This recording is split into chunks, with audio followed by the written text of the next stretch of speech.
লক্ষ্মীপুর নামের একটা বিশাল জঙ্গল ছিল।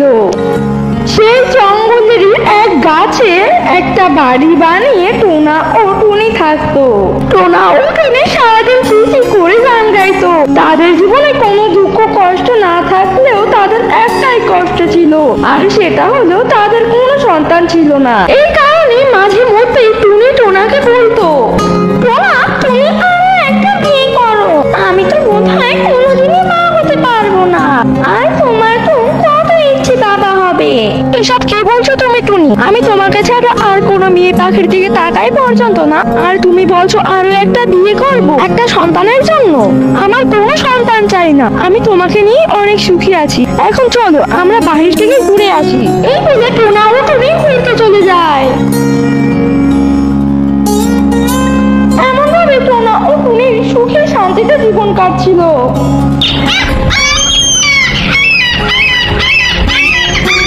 একদিন সকালবেলা টুনির পেটে খুবই ব্যথা করতে থাকে। এতে টোনা টুনির জন্য অনেক চিন্তিত হয়ে যায়। টুনি, তোমার কি হয়েছে? কালকে পর্যন্ত তো সব ঠিক ছিল, হঠাৎ করে তোমার এত পেটে ব্যথা কেন করছে? আমি কি এখন ডাক্তার পাখিকে ডাকতে যাবো? আরে টোনা, তুমি চিন্তা করো না, আমি মনে হয় ডিম দিব, তাই আমার পেটে এত ব্যথা করছে। তুমি এত চিন্তা করো না তো। তুমি ডিম দেবে? কি বলছো কি তুমি টুনি? তাহলে আমি বাবা হতে চলেছি। আমার তো আনন্দে নাচতে ইচ্ছে করছে। কিছুক্ষণের মধ্যেই টুনি তিনটে ডিম পারলো। তিনটে থেকে দেখে টোনা ও টুনি খুবই খুশি হলো। দেখেছো না, আমি যেটা ভেবেছিলাম সেটাই হলো। আমি তিনটে ডিম পেরেছি। দেরিতে হলেও সৃষ্টিকর্তা আমাদের মনের আশা পূরণ করেছে। আর কদিন পরে এই তিনটে ডিম পেটে তিনটি মিষ্টি ছানা বেরিয়ে এসে তোমাকে বাবা আর আমাকে মা বলে ডাকবে। হ্যাঁ টুনি, তুমি ঠিক বলেছো, সৃষ্টিকর্তা দেরিতে হলেও আমাদের মনের আশা পূরণ করেছে। আমার তো ভেবে আনন্দে নাচতে ইচ্ছে করছে। আর কয়েকদিন পরে আমাদের তিনটা ডিম পেটে তিনটা ছানা বেরিয়ে এসে আমাকে বাবা বলে ডাকবে। আচ্ছা টুনি, চলো আমরা এখন খাবারের সন্ধানে বের হই। আজকে দুজনে মিলে কিছু খাবার সংগ্রহ করে রাখ, কাল থেকে তো তুমি আবার ডিমে তা দিবে। তারপর থেকে তো আমাকে একাই খাবার সংগ্রহ করে রাখতে হবে, যাতে আমাদের ডিম ফুটে ছানা বের হলে আমরা সব সময় ওদের সাথে থাকতে পারি। আচ্ছা এখন আর কথা না বাড়িয়ে চলো আমরা খাবারের সন্ধানে বের হই। এরপর এই বলে টোনা ও টুনি খাবারের সন্ধানে বেরিয়ে গেল। খাবারের সন্ধানে যাওয়ার সময় টোনা ও টুনি একটি বিশাল সাপ দেখতে পায়, কিন্তু তখন তারা সেই সাপটি কোথায় যাচ্ছে না দেখে খাবারের সন্ধানে চলে যায়।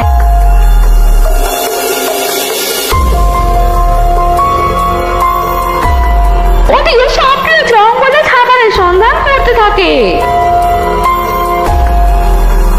জঙ্গলে খাবারের সন্ধান করার এক পর্যায়ে সাপটি টোনা ও টুনি যে গাছে বাসা বেঁধে থাকতো ওই গাছের সামনে এসে পড়ে, আর গাছে টোনা ও টুনির বাসা দেখতে পায়।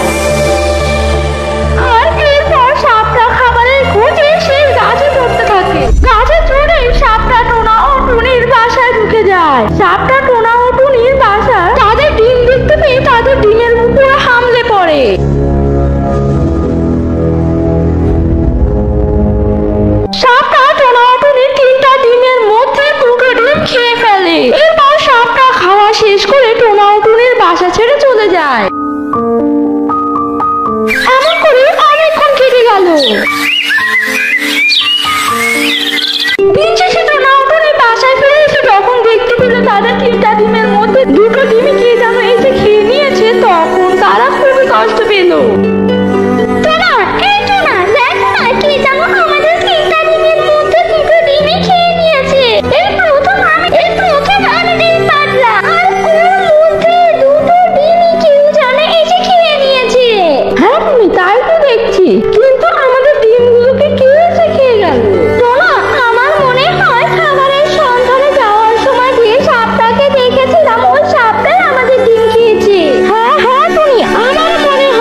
একটি একটা পাথর কুড়িয়ে আনে। এরপর টোনা সেই পাথরটিকে একেবারে ডিমের মতো রং করে দেয়। আর তারপরে টুনি তার বাসা থেকে তার আসল ডিমটি নিয়ে গেল। আর টোনাও তখন সেই পাথর ডিমটিকে নিজেদের বাসায় রেখে দিল।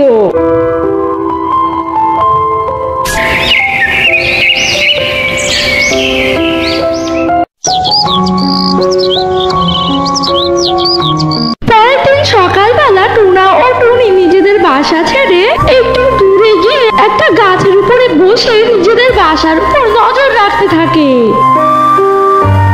এরপর কিছুক্ষণের মধ্যে সেই সাপটা আবারও টোনা টুনির বাড়ির সামনে চলে আসে। আর টোনা ও টুনি যে গাছে বাসা বেঁধেছিল সেই গাছে উঠতে থাকে। এরপর সাপটি টোনা ও টুনির বাসায় ঢুকে তার কাউকে রেখে যাওয়া ডিমটা দেখে খুবই খুশি হলো। এরপর সাপটি সেই ডিমটিকে ঠুকরিয়ে ঠুকরিয়ে খাওয়ার চেষ্টা করে, কিন্তু হাজার হলেও সেটি একটা পাথর ছিল। তাই সাপটা কোনো মতেই সেই ডিমটিকে ভাঙতে পারে না। ডিমটিকে না ভাঙতে পেরে সাপটা সরাসরি সেই ডিমটিকে গিলে নিল। সাপটি ডিমটা গিলে নিয়ে টোনা টুনির বাসা ছেড়ে যাওয়ার সময় হঠাৎ ডিমটা সাপটির গলায় বেঁধে গেল। সাপটা ব্যথায় ছটফট করতে থাকে। সাপটা অনেকবার বমি করার চেষ্টা করে, কিন্তু সে কোনো মতে বমি করতে পারছিল না। আর ঠিক তখনই সেখানে টোনা আর টুনি চলে আসে। টোনা আর টুনিকে দেখে সাপটা সবকিছু বুঝে গেল, কিন্তু ততক্ষণে অনেক দেরি হয়ে গেছে। সাপটা নিঃশ্বাস না নিতে পেরে সেইখানে দম বন্ধ হয়ে মরে গেল। এরপর টোনা সেই সাপটির মৃতদেহকে নিজেদের ঘর থেকে নিয়ে গিয়ে একটা নদীতে গিয়ে সাপটার মৃতদেহ ফেলে দিল। এই ঘটনার কিছুদিনের মধ্যেই টোনা টুনি গিয়ে বেঁচে দেওয়া একটা ডিমে হঠাৎ পাথর ধরলো, আর সেই ডিমটি ফুটে একটা ফুটফুটে ছানা বেরিয়ে এলো। এরপর থেকে টোনা ও টুনি সুখে শান্তিতে তাদের ছানাকে নিয়ে ওই জঙ্গলে বসবাস করতে থাকে।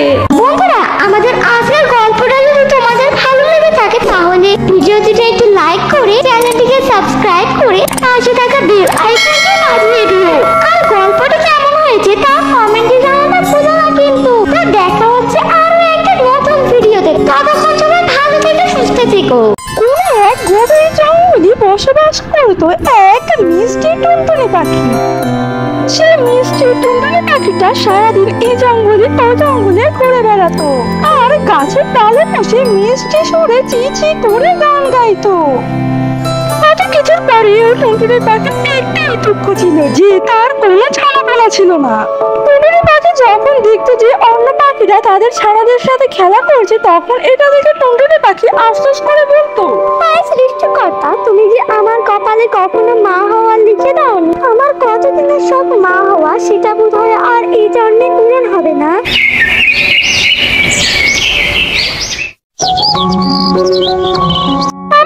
দেখতে দেখতে অনেকগুলো দিন পার হয়ে গেল, আর দেখতে দেখতে টুনটুনি পাখি দুইটা ডিম পারলো। ডিম দুটোকে দেখে সে খুবই খুশি হয়ে বলল, যাক, দেরিতে হলেও সৃষ্টিকর্তা আমার মনের আশা পূরণ করেছে। আর কিছুদিনের মধ্যেই এই দুটো ডিম ফেটে দুটো মিষ্টি ছানা বেরিয়ে এসে আমাকে মা বলে ডাকবে, ভেবেই অনেক আনন্দ লাগছে। এরপর থেকে প্রায় সবসময় টুনটুনি পাখি তার ডিমগুলোকে তা দিত, তো আর বেশি প্রয়োজন না হলে বাসা থেকে বের হতো না।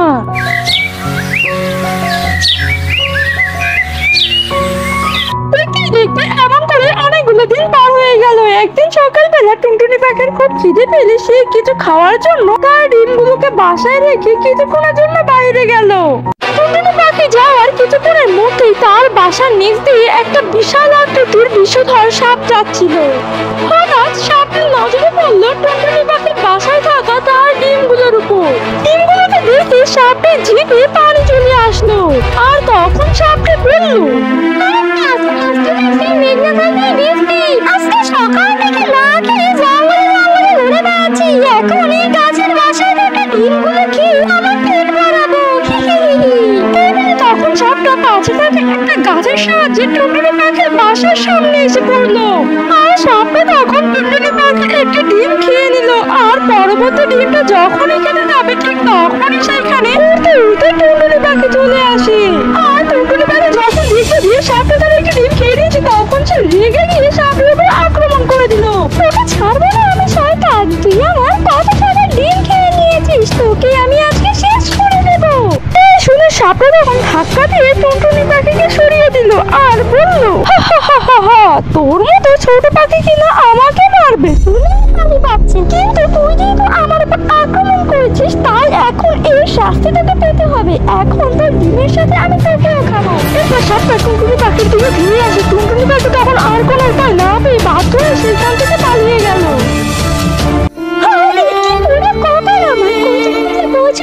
আমি যখন ডিম দিলাম আমার ডিমগুলো আর কদিনের মধ্যে ছানা বেরোতো, ঠিক সেই সময় আমার ডিমগুলো শেষ হয়ে এলো।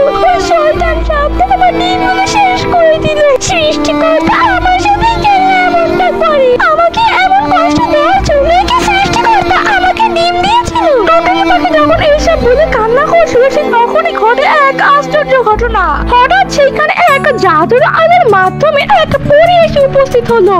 টুনটুনি পাখি সেই পরীকে দেখে আশ্চর্য হয়ে বড় বড় চোখ করে সেই পরীর দিকে তাকিয়ে থাকে। ঠিক তখনই টুনটুনি পাখিকে চমকে দিয়ে পরীটি টুনটুনি পাখির সাথে কথা বলতে থাকে। এই যে মিষ্টি টুনটুনি পাখি, তোমার কি হয়েছে? তুমি এমন ভাবে কান্না করছিলে কেন? তুমি চাইলে আমাকে বলতে পারো। এই শুনে টুনটুনি পাখি তখন পরীকে কাঁপতে কাঁপতে সমস্ত ঘটনা খুলে বলতে থাকে। আরে মিষ্টি টুনটুনি পাখি, তোমার সাথে তো তাহলে খুবই খারাপ হয়েছে, কিন্তু তুমি মন খারাপ করো না। এটাই যে প্রকৃতির কঠোর আর নিষ্ঠুর নিয়ম। তুমি আর মন খারাপ করো না। তুমি এখন সৃষ্টিকর্তাকে ধন্যবাদ জানাও যে সৃষ্টিকর্তা তোমাকে ওই সাপের হাত থেকে রক্ষা করেছে। না না না, আমি এটা মানতে পারবো না। আমার সাথে এটা কেন হলো? আমি সেই কতগুলো বছর ধরে মা ওর স্বপ্ন দেখছি, আর যখন সেই স্বপ্ন পূরণ হতে চলেছে ঠিক সেই সময় সেই সাপটা আমার স্বপ্নের দুঃস্বপ্ন হয়ে আমার অনাগত ছানাদের খেয়ে নিল। আমি যে এটা মানতে পারবো না। আমি প্রতিশোধ নিতে চাই। এখন পরে তোমাকে আমার ন্যায় বিচার দিতে হবে। তবে তাই হোক, কিন্তু আমি আগেই বলে রাখছি প্রতিশোধ কোনো কিছুর সমাধান হয় না। এই বলে তখন সে পরে নিজের হাতটা আগে বাড়ালো আর তার হাতের ভিতর থেকে এক জাদুকরি রশ্মি গিয়ে টুনটুনি পাখির শরীরে প্রবেশ করলো। আর দেখতে দেখতে টুনটুনি পাখি তার সাধারণ আকৃতি থেকে অনেক বড় আকৃতির হয়ে গেল। এই যে টুনটুনি পাখি, আমি তোমার আকৃতি আগের থেকে অনেক গুণ বাড়িয়ে দিয়েছি। এখন তুমি যতক্ষণ পর্যন্ত না প্রতিশোধ নিচ্ছ ঠিক ততক্ষণ পর্যন্ত তোমার আকৃতি এইরকমই থাকবে। আর তোমার প্রতিশোধ না সম্পূর্ণ হলেই তুমি তোমার সাধারণ আকৃতিতে ফিরে আসবে। টুনটুনি পাখিকে এই বলে পরিণী তখন সেইখান থেকে চলে যায়। আর এরপর টুনটুনি পাখিও তখন সেইখান থেকে চলে যায়। এরপর টুনটুনি পাখি আকাশে উড়ে উড়ে পুরো জঙ্গলে সাপটাকে খুঁজতে থাকে। উড়তে উড়তে হঠাৎ টুনটুনি পাখির নজর পড়লো একটি গাছের পাশে একটা সাপের বাসা। আর তার কিছুটা দূরে সেই সাপটা মুখে একটা পাখি শিকার করে তার বাসার দিকে যাচ্ছে। এটা দেখে তখন টুনটুনি পাখি খুব রেগে আকাশ থেকে মাটিতে নেমে আসে। সাপটা যখন দেখলো তার দিকে এক বিশাল আকৃতির টুনি পাখি দিয়ে আসছে তখন এটা থেকে সে খুব ভয় পেয়ে গেল। তার মুখে দেখা তার শিকার করা পাখিটি তখন সেইখানে পড়ে গেল।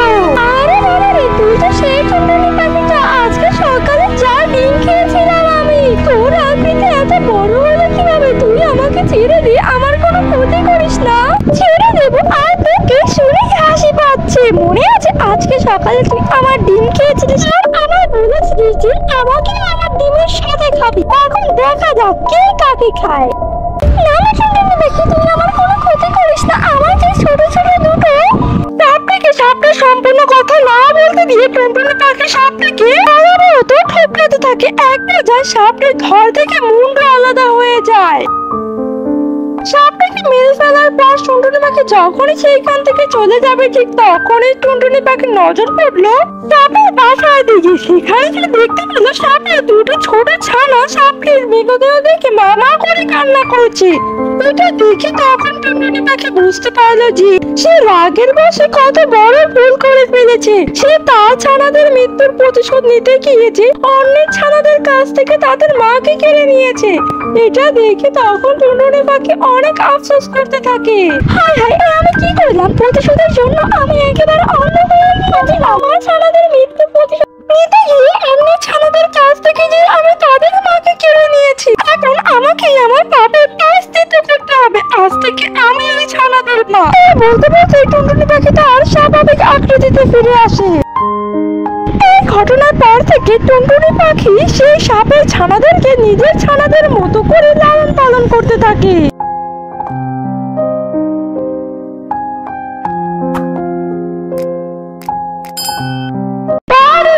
ঘেঁষে একটা গাছে বাসা বেঁধে থাকতো এক ছোট্ট মিষ্টি টুনটুনি পাখি। সেই ছোট্ট মিষ্টি টুনটুনি পাখিটা প্রায় প্রতিদিন সকালবেলা জঙ্গলে শস্য দানার সন্ধান করত। ও শস্য দানা পেলে কিছু শস্য দানা ওইখানে খেয়ে অল্প কিছু পরে খাবার জন্য বাসায় নিয়ে যেত। আর এভাবেই ওই ছোট্ট টুনটুনি পাখির দিনকাল সুখে শান্তিতে কাটছিল। একদিন হঠাৎ সেই টুনটুনি পাখির পেটে খুব ব্যথা শুরু হলো। বাবা, আজ সকাল থেকে এত পেটে ব্যথা কেন করছে? বেশি খাবার খাওয়া নাকি আবার? আমি কি যে বলি, এখন পর্যন্ত তো সকালের নাস্তাটাই করলাম না। বেশি খাবার আবার কিভাবে খাওয়া হলো? রাতে তো তেমন একটা বেশি খাবার খাইনি। হঠাৎ এরকম পেটে ব্যথার কারণ কি জানে কি হলো? এই বলতে না বলতে সেই ছোট্ট টুনটুনি পাখিটা দুটা ডিম পারলো। ডিম দুটোকে দেখে তো টুনটুনি পাখি বেজায় খুশি হলো। এখন বুঝতে পারছি সকাল থেকে এত পেটে ব্যথা কেন করছিল। এই বোকাটাই না আমি যে ডিম দেবো সেটাই বুঝতে পারিনি। খামোখাই এতক্ষণ চিন্তা করছিলাম। কিন্তু একদিকে ভালোই হলো, আমার সবগুলো বান্ধবী ডিম পেড়ে মা হয়ে গেছে। শুধু আমিই বাকি ছিলাম। এখন আমিও ডিম পেড়েছি। আর কটা দিন পরে এই ডিম দুটো ফেটে দুটো ছানা বেরিয়ে এসে আমি মা বলে ডাকবি। দুটোই খুব আনন্দে হচ্ছে। যাই এখন কটা শস্য দানা খেয়ে আসি, খুব খিদে পেয়েছে। সকাল থেকে কিচ্ছুটি খাইনি। এই বলে খুশি মনে টুনটুনি পাখি খাবারের সন্ধানে চলে গেল। টুনটুনি পাখি খাবারের সন্ধানে যাওয়ার কিছুক্ষণ পরে তার বাসার নিচ দিয়ে একটা গর্ভবতী সাপ তার বাড়ি ফিরছিল। ফেরার পথে হঠাৎ সাপটার পেটে প্রচুর ব্যথা শুরু হয়। বাবা, এই অসময় আমার মনে হয় বাবার সময় হয়ে এসেছে। কিন্তু এখন এই সময় এই জায়গায় আমি কোথায় ডিম পাবো? ওই তো একটা পাখির বাসা দেখা যাচ্ছে। বাসার ভিতরে কয়টা ডিম আছে, কিন্তু ওতে কোনো সমস্যা হবে না। চাই আমি পাখির বাসার ভিতরে গিয়ে ডিম পারি। তারপর এই বলে সাপটা টুনটুনি পাখির বাসার উপরে উঠে যায়।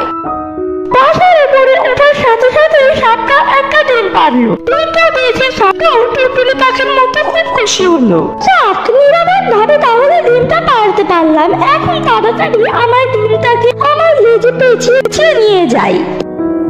সাপটা বলতে না বলতে সেইখানে উড়তে উড়তে একটা ঈগল চলে আসে। ঈগলটাকে দেখে সাপটা তো ভীষণ ভয় পেয়ে যায়। আর ঈগলটা সাপটাকে দেখে খুব খুশি হলো। এবার সাপটার এক মুহূর্ত দেরি না করে তার ডিম ফেলে টুনটুনি পাখির বাসা থেকে নেমে পালাতে থাকে। আর ঈগলটিও তার পিছু করতে থাকে। তার বেশ কিছুক্ষণ পরে টুনটুনি পাখি খাবার খেয়ে তার বাসায় ফিরে আসে। দেখছি আমি আমার বাসায় তিনটা ডিম, কিন্তু খাবার খেতে যাওয়ার আগে তো দুইটা ডিম দেখেছিলাম। তাহলে হঠাৎ তিনটা ডিম কি করে হলো? আমি মনে হয় ভুল করছি। সকালে খালি পেটে বোধ হয় ভুল দেখেছি। এটুকু সময়ের মধ্যে আবার আরেকটা ডিম কি করে আসবে? এই বলে টুনটুনি পাখি তখন সেই ডিমগুলোকে তা দিতে থাকে।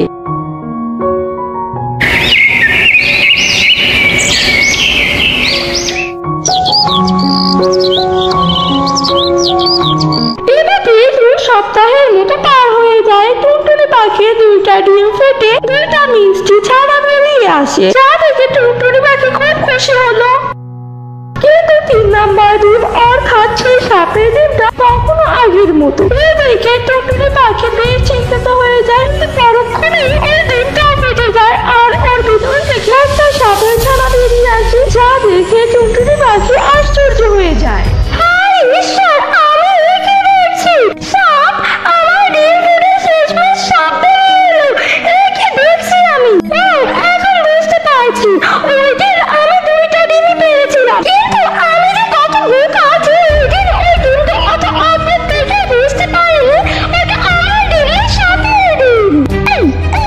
বাচ্চা। তোকে তোর মা আমার বাসা পেয়ে গেছে, এটা আবার তোর মার কোনো ষড়যন্ত্র নেই তো? না না, আমি আর কোনো বিপদ দিতে পারবো না। এখন আমি তোকে মেরে ফেলবো। আমি আর কোনো ঝামেলা চাই না। টুনটুনি পাখি বলতে না বলতে সেখানে হন্তদন্ত হয়ে সাপটা চলে আসে। থামো তুমি, থামো, আমার ছানার কোনো ক্ষতি করো না তুমি। ও, এই সাপটা তাহলে তোর ছানা। এখন বল তুই কি মতলব করে আমার বাসায় তোর ডিম রেখেছিস? আমি কিন্তু যদি সত্যি না বলিস তাহলে কিন্তু আমি তোর ছানাকে মেরে ফেলবো। না না টুনি, তুমি আমার ছানার কোনো ক্ষতি করো না। দাঁড়াও, আমি এখন তোমাকে সব খুলে বলছি। এরপরে সাপটা সেই টুনটুনি পাখির সমস্ত ঘটনা খুলে বলতে থাকে।